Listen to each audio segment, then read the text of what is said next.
Hey, Mama, you're listening to the Resting in Motherhood podcast with your host and new motherhood BFF, Brittany Maya.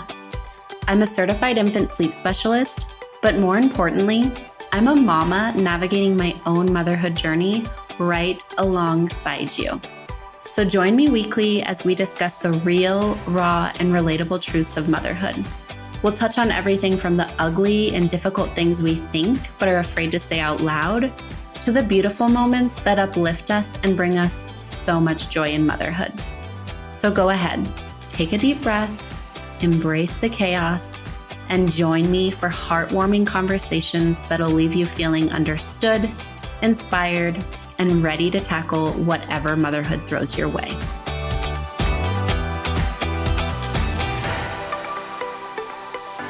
Welcome back to the Resting in Motherhood podcast. How are you today? How was your night last night? How are you feeling in motherhood? I think one of the things that's hardest about motherhood is we don't have time for ourselves, right? Which can lead us to kind of not tune into ourselves and see where we're at until we're totally burnt out. So I hope that every time you come on and I ask you how you are, how life's going, how motherhood is going, I wish I could hear your response. But really, I wanted to just be some time for you to stop and reflect and just think about, how are you doing? Are you feeling tired? Are you feeling burnt out? Is there something that you need help with? Is there a ball that you need to drop? So you can take some time to reflect on that either now or after the episode.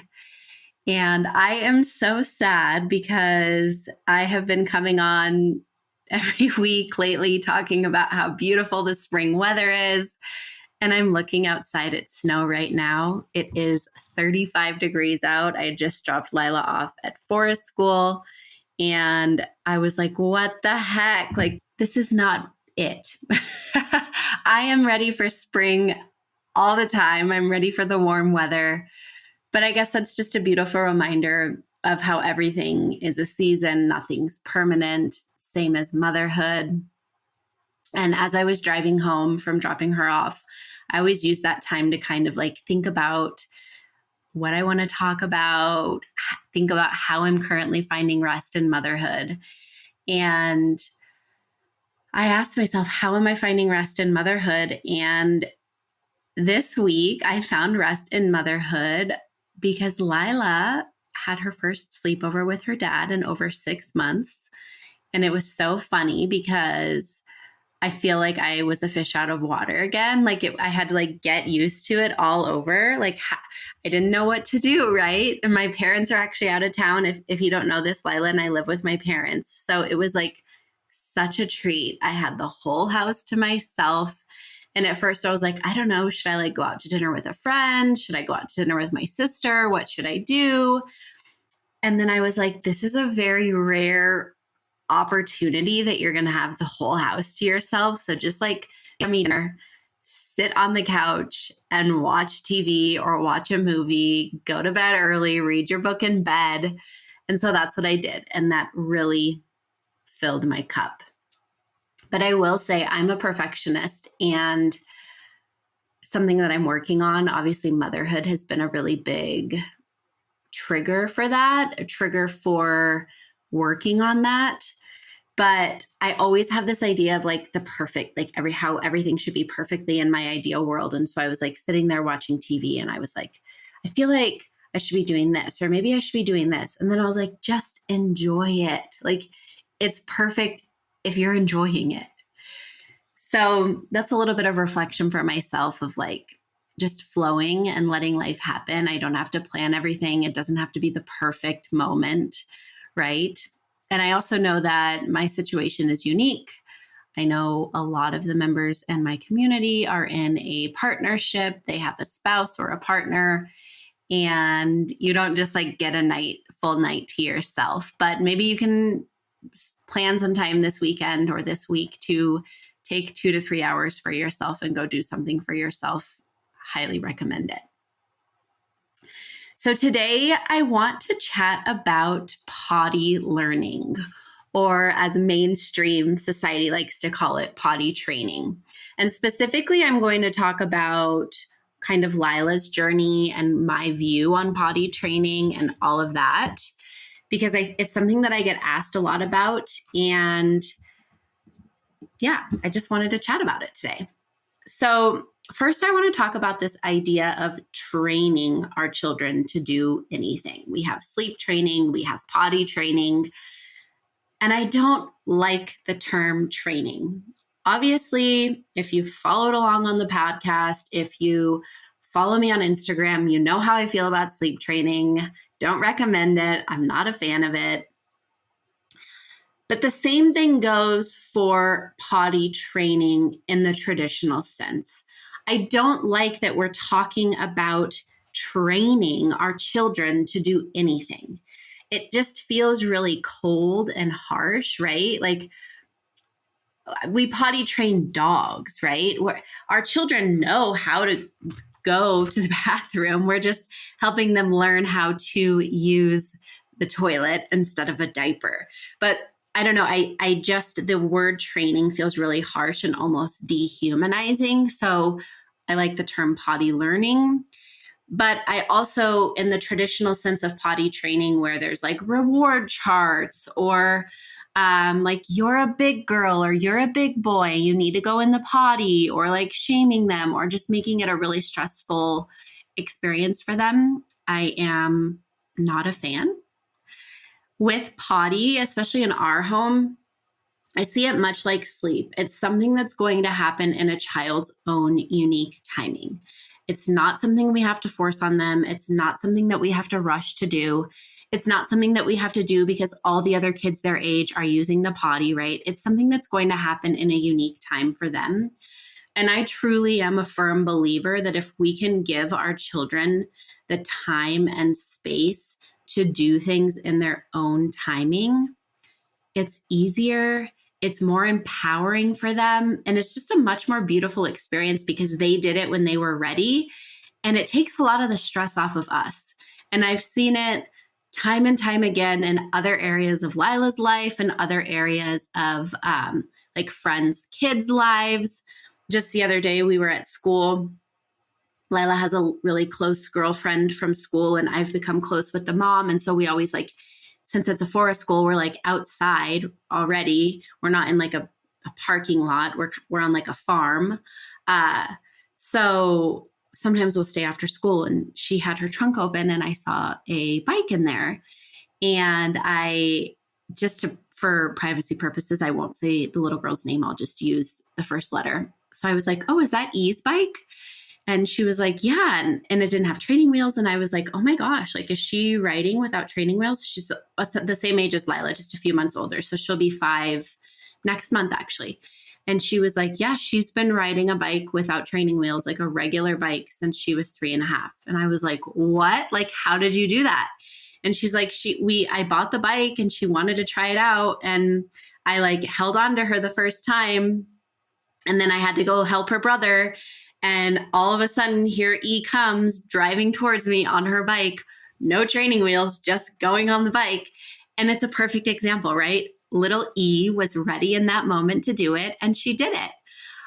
And it's funny because I've actually been feeling the pressure of like, gosh, Lila's going to be 5 in August. Should she be riding a bike?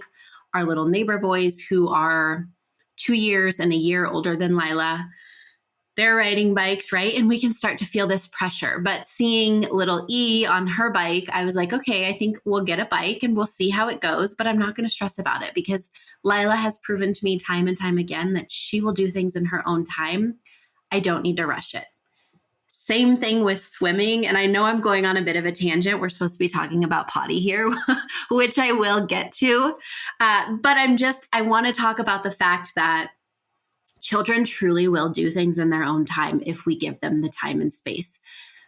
With a caveat being, if there is like a gross motor delay or something cognitive going on, or a sensory need that we need to meet there, or maybe like we need to be working with an occupational therapist. If you're seeing red flags, obviously I would seek the support of a specialist.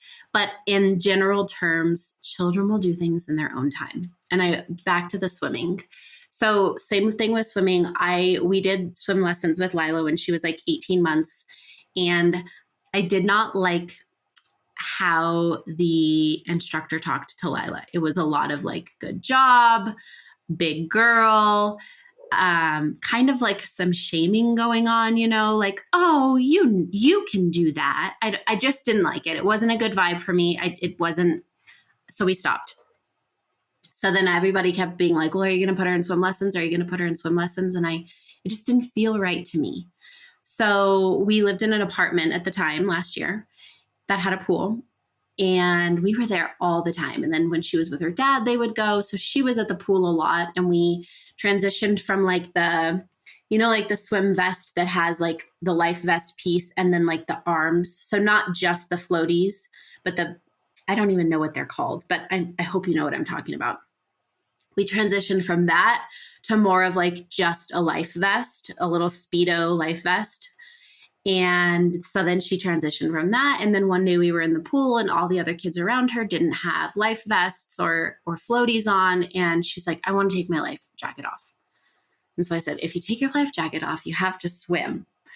And that girl took the life jacket off and she swam to me, right? It wasn't like beautiful. We still need to work on some like finessing the technique and all of that. And just a fun fact about me, I was a competitive swimmer for most of my adolescent life, actually up until my junior year of college when I hurt junior year of high school, when I hurt my back and I had to stop. So I am a swimmer at heart. And it's so funny because you'd think I would be like pushing her to swim, but I just trusted. And she swims now beautifully, perfectly fine. And I didn't push it, right? It just happened in its own timing. And I promise you that's what will happen with the potty if you have that ability to take a child-led approach.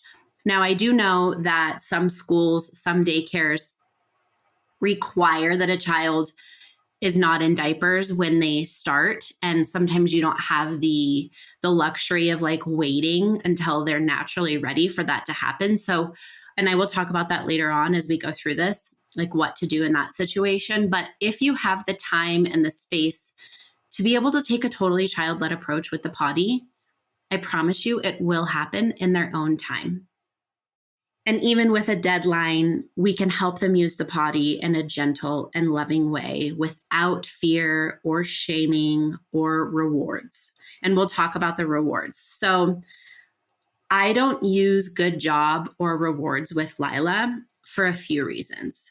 First, especially rewards is kind of manipulating our children, right? It's getting them to do what we want based off of a reward. So we're not treating them respectfully because we're manipulating them. Think about like if your partner wanted you to do something. I guess this does kind of happen in adult relationships, but like if your partner wanted you to do something or you wanted your partner to do something and they were like, I'm not going to do it unless you do this, right? Like it just kind of puts a sour taste in your mouth. The other thing about like good job and rewards is it takes away the intrinsic drive, the intrinsic value, right? Like if you're waiting for someone to tell you good job or you're waiting for someone to give you a reward, you're going to do it for that reason instead of having this internal drive and desire to do something on your own. So then we end up with these praise junkies who are only doing something to get the good job or get the reward and get the praise. When really we want our children to know that they are worthy for who they are as they are, right? They don't have to do anything special. We love them. They are inherently good because that's who they are as a person. The other thing it can do is create people pleasers, like I just said. So these little children are doing things just to make people happy instead of doing things because it's actually something that they want to do. And I don't know about you, but like I want to raise a child, even though it's really hard raising a spirited child. I want to raise a child who is confident in who she is, who is driven and wants to do things because she wants to do them, not because she's being manipulated to do them. And lastly, we often end up with kids who are like burnt out or lose their drive or desire to do something just because they're doing it to get the good job or the reward. Now, of course, like if Lila does, like paints me a picture, I don't say good job, but I'll be like, oh my gosh, I love it. Tell me about the process. Did you have fun making it? Right. And I turn it back on her. Or a lot of times I'll tell her, like, how did that feel to do that yourself? You just went across the monkey bars by yourself. How did that feel? Instead of good job, which I just want to say I have said it, right? Especially because a lot of us were raised being told good job, so it just slips out. But overall, if we can kind of focus on putting the attention on like, wow, you just did this. How did it feel? And I'll tell you, it's a really beautiful thing, because then you'll get a child who really takes pride in what they're doing and knows what it feels like to be proud of themselves. I can't remember specifically what Lila did the other day, but she did something and she was like, I'm proud of myself. It feels really good to be proud of myself. And what a beautiful, beautiful feeling, right? So as you're going through the potty, if you haven't already done potty, think about that. Like, can you focus on like, wow, you just went potty. How did that feel? Was that exciting, right? Instead of like the rewards and the hyper praise, like the good jobs. Now, if you're listening to this and this is triggering you because you did traditional potty, quote unquote, training, I am not shaming you. I am not judging you. I guarantee you that if I had not fallen into the parenting world where I fell, the gentle, respectful, attachment, responsive parenting world, I would have potty trained the traditional way. I was potty trained the traditional way. My niece and nephew were potty trained the traditional way, right? I'm not shaming. We all do the best with the information we have at the time, right? So you did the best. If you did traditional potty training, you used what information and resources you had at the time. Same thing as somebody who's sleep trained. You used the information and resources that you had at the time. We're humans. We can evolve. We can grow. So this is not to shame you if you have potty trained. It's just to talk about our journey and an alternative to it. So I'll dive in. I've taken a long time to get here today. I have a lot to say, I guess. So around 15 to 18 months, Lila started showing lots of interest in the potty. So I ordered a potty off of Amazon and I kept it in the bathroom. And she would sit on it while I was on the toilet. And mostly she was fully clothed, but she just thought it was like really fun to sit on it while I sat on it. Some days she'd walk over to it just for fun and like sit on it and like make a game out of it. If we were going to be around the house, I would just kind of leave her diaper off if she wanted it and see if she'd go on the potty, but she never really did. And then all of a sudden at 20 months, she started wanting to actually use it. So she'd sit on it and pee sometimes, and others she wouldn't, but like she would tell me I need to pee. So I'd go sit her on it. So like I said, sometimes she would pee, sometimes she wouldn't, but I still kept her in diapers. And then for about 2 weeks, she started telling me every time she needed to go pee. And then all of a sudden, she lost interest. She was over it. The novelty wore off and she had no interest in it. And I didn't push it. I'd ask her if she wanted to go on the potty, like when I was going to the potty, but I never forced it or made it a big deal. Then at around 2.5 years, so between 20 months to 2.5 years of age, I never forced it. I don't think she ever really went on the potty between that time. I'd ask her, but she just had no interest. It wasn't something that she wanted to do. And like I said, I didn't push it. I just was like, okay, we're going to trust. It's so funny because my mom really potty trained my niece and my nephew. Because at the time my sister lived far away. And so my niece and nephew would come stay with us. Because I still lived at home then. I was in high school. My niece and nephew would come stay with us when we were like around the 2-year age. They'd come stay for like a week at a time. And so like each time when my niece was 2 and then when my nephew was 2, they were like there right around that time. And my mom potty trained him right around 2. So I love you, Mom, if you're listening to this. But my mom was kind of like, are you going to do it? Are you going to do it? And I just was like, I'm going to wait. She will do it when she's ready. So then, like I said, at around 2.5 years of age, she literally woke up one day and told me that she wanted to wear panties. I don't know, like where, maybe she saw a little girl somewhere or something. I don't know, but she said she wanted to wear panties. So I told her, okay, we can go buy some fun, exciting panties. But I just want you to know that the expectation with panties is if you wear panties, you have to go potty in the potty, and you need to tell me when you need to go potty in the potty. If you can't go in the potty, then you'll have to wear a diaper. So we went and got some really exciting panties. I think they were Minnie Mouse or Frozen panties. I can't remember. And that was like it. She just started, like, she would tell me, okay, I need to go pee. And so we would go use the potty. But whenever it came to poop, she would tell me, I want to put a diaper on. I need to go poop. She did not want to go poop on the toilet. And so I was like, okay, fine. I'm going to trust in the process. So I will help you go pee in the potty. And if you need to put a diaper on to go poop, I will put the diaper on you. And after about 5 days of using the panties, telling me she needed to go potty, she never peed in a diaper again. And you know what's crazy is she never even had an accident. The only time, and this is actually more recently, she started like tinkling a little bit in her panties, and she'll tell me, like, she'll be busy playing. And then she'll come to me and she'll be like, I just peed a little bit. And it's because she gets so busy playing in her own little world that she'll like ignore the fact that she needs to go. So then it'll be too late. But that's only recently. And like I said, I think it's just because she's so engrossed in her play. But like as soon as she started peeing in the potty, we never had accidents. She just always told me she needed to go pee in the potty. Now, if you have not gotten here, one key piece of advice that I can give you is keep a portable potty in your car. That way, like if you're at a gross park or you just got out of the grocery store and they're like, hey, I need to go potty, you have it right in your car. You can just do it. It makes it really easy. Lila is 4.5, almost 5. I guess she's a little older than 4.5, but I still keep the potty in the back of our car because same thing, like if we're at a gross park or like the toilet's gross there, or she tells me at a really inopportune moment, like she needs to go potty, we have it in the back of the car. We drive to our cabin a lot. So like if we're at a place where maybe there's not somewhere to stop, I have it in the back. So that is like a pro parenting tip. Keep the potty in the back of the car.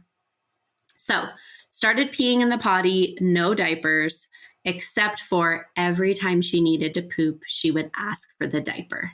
And again, there was a part of me that was like, she needs to go poop in the potty. Like, and I think it really annoyed me because like, I'm like, of both, like changing wet diapers is easy. Do I really have to change a poopy diaper when you're using the potty? But I trusted in the process. I let it go. And then I would say around 34-ish months, she really started hating having the poopy diaper changed. Like she didn't want to lay down. So she would tell me that she wanted to poop in a diaper. I would put it on and then she would like keep the diaper on because she didn't want to sit still to have the diaper changed. So she told me like, I don't want to change my diaper. So I told her, we have to change a poopy diaper. You could get a rash. But I told her if you poop in the toilet, you won't have to lay down for a diaper change. Wiping you will be a lot easier. It'll make life easier. And she was still really hesitant. And I don't know where this fear of pooping on the toilet came from. I don't know if it just felt uncomfortable, if it felt weird, but she was really hesitant. And so I just kept telling her, if you don't like staying still for diaper changes, if you do the potty, it will take that problem away. So finally, one day she comes to me and tells me she needs to go poop on the potty. And she went poop on the potty. And from that moment on, she was using the potty. And I would say that was around 34, 35-ish months when we were like fully out of diapers, meaning I wasn't putting a diaper back on to go poop. Now, we kept the overnight diapers. And I think that this was more, I'm going to be honest, this was probably more of like a lazy me being lazy because I didn't want to have to. And granted, let me say here, this is from a mom of a child who woke hourly for the first 12 to 15 months of her life. Okay.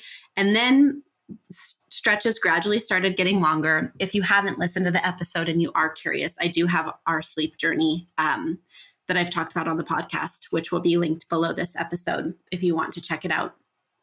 But we finally, at 2.5 years of age, she started sleeping through the night. So this is pretty new at that point still. And so I was like, I don't want her to have to like wake up, go potty, then then we have to get back in the bed and I have to help her back to sleep. So I just decided to opt for keeping the diapers at night. And another part of that was we were like weaning. Actually, when we were weaning, it kind of coincided when she wanted to stop using diapers or wanted to pee in the potty. And that was another thing for me, is like, I wasn't going to take off overnight diapers until she was fully night weaned, because I didn't want to, that made no sense. If she's going to be drinking throughout the night, I wanted her to have a diaper on, or else she would be getting up and going pee a lot. And even after we night weaned, we kept the bedtime feed until she was about 3. So right after this age as well. But I kept the overnight diapers just because I didn't want her to have to wake up and tell me and do the whole thing. So how we transitioned out of overnight diapers was actually an accident. At the time, we weren't living with my parents, but we came over to stay the night. I can't remember why we came over to stay the night, because we lived like 15 minutes away, or we lived 15 minutes away. But we came over maybe just to have a sleepover. So we came to stay the night, and I forgot to pack an overnight diaper. And I was like, okay, well, this is it. So I made sure we went potty before bed, and she slept through the night fine without the diaper, and we never looked back. And again, it's so interesting because we've only had 2 or 3, I can't remember specifically, but I know it's not more than 3, 2 or 3 accidents at night. And they've been because I have forgotten to prompt her to go potty before bed. So like, I don't know, on a night where we were like kind of rushing through the bedtime routine, I forgot to have her go potty, or I don't remember. Or one time when she was sick, it happened, but we've only had 2 or 3 accidents at night. Other than that, no accidents. It was easy. I wasn't forcing it. It didn't feel like I was fighting her. I just trusted in the process. So that is Lila's potty journey. And if you'd like to take a completely child-led approach to potty, it really is quite simple. You can keep a potty around, as well as start talking to your little one about panties or underwear, or you can even wait for them to show interest. But if you're kind of like, I want to like get this ball rolling, it's okay to start like bringing a potty around, talking about panties or underwear, asking them if they want to go choose some underwear that they like. You can talk to your little one about the potty. Again, if they express interest, you can provide opportunities for them to sit on the potty, dressed or not dressed, and then just tell them, you can tell me if you need to go potty. We want these to be pressure-free interactions. So your child will move at their own pace. Some days they may want to use underwear or use the potty. Other days they may prefer using diapers, and that's okay. You really want to trust in the process. If they are using underwear, but they don't tell you they need to use the potty, and then they keep having accidents, I would say something like, using underwear means that you need to tell me if you need to use the toilet. I'm going to put a diaper back on you, but you can still tell me if you need to use the potty. So this just kind of creates the expectation that if we're going to use underwear, we really do need to be using the potty. If you can't tell me that you're ready to use the potty yet, or that you need to use the potty, we'll be using diapers. But again, if you're wearing a diaper and you feel the need to go potty, please tell me and I will take it off. We will go sit on the potty, and then we can put panties on again and try again, or underwear. I'm saying panties, right? Because I'm a girl mom, and so I say panties with her, but underwear or panties. So this will again help them learn that the underwear does require them to tune into their body and communicate with you. Or as they get older, they can just go to the potty without telling you. And if you'd like to choose a more gentle approach, but you are on a timeline for school or whatever the case may be, again, you can still do it without manipulation. So for example, we shouldn't be saying things like, if you're a big girl or boy, you'll use the potty, or rewards like, if you go potty, I'll give you this. While rewards may seem like a good practice, again, they take that intrinsic value out of doing something. So again, they'll start doing it because we want them to do it, but not because they want to, which can then end up actually leading to them maybe starting to use the potty. But then once the novelty wears off, once we stop giving those rewards, then they'll revert back to not wanting to use the potty. So instead of a reward chart or a sticker book, again, you could ask them how they felt going to the bathroom and the toilet. Like, oh my gosh, you listened to your body and told me that you needed to use the potty. How did that feel? Or maybe talk about like, doesn't it feel so nice to not have a wet diaper up against your skin or a poopy diaper? Again, you can include them in picking out their underwear so that they are excited about them. The most important part of this process will be making the potty feel like a safe space. And if you have been around for a while and you like follow me on Instagram, I talk about making sleep a safe space, right? This is the same thing. We want the potty to feel safe. We don't want it to feel like something we're stressing them out about. We don't want it to feel like something that is becoming a burden. We want it to feel very easy and light and exciting. So if you do have a timeline, I would say start having conversations with your little one about, okay, we're going to start using the potty because you're going to be going to school and you have to use the potty there because they don't have time to change diapers. There's too many kids, right? Get logical with them. Children are beautiful communicators, especially with our toddlers, right? We have that skill of communication that we can use with them. So start talking to them about it. Get some really fun and exciting underwear. You could even have like a post-potty dance party, right? Again, that's not a reward. It's just like, woohoo, you did it. Did that feel great? Let's go dance. Just making it exciting for them and then not shaming them when they did have an accident. So maybe you could say like, hey, you had an accident. Did you feel the need to go potty before that? And they might say yes. Okay, well, next time you feel that you need to go, come to me before it happens and we can go on the potty. So not shaming them, making it a big deal. Another thing that I will say that I know some families do is just kind of like staying around the house and going diaper free for like 3 to 4 days, which can be helpful. You have to be ready to clean up messes, but a lot of children don't like the sensation of like pee running down their legs. So they'll very quickly start telling you like, yes, I need to go potty. Another thing that you could do is just start putting a timer on your phone. So like maybe every hour checking in, hey, do you need to go use the potty? Maybe you even go like have a potty party where you sit on the potty for 5 minutes. So there are absolutely ways if you don't have the time to kind of wait for your little one to do this in their own timing. There are ways that you can do this in a way that still honors them and respects them and does allow it to happen in a more gentle and natural way.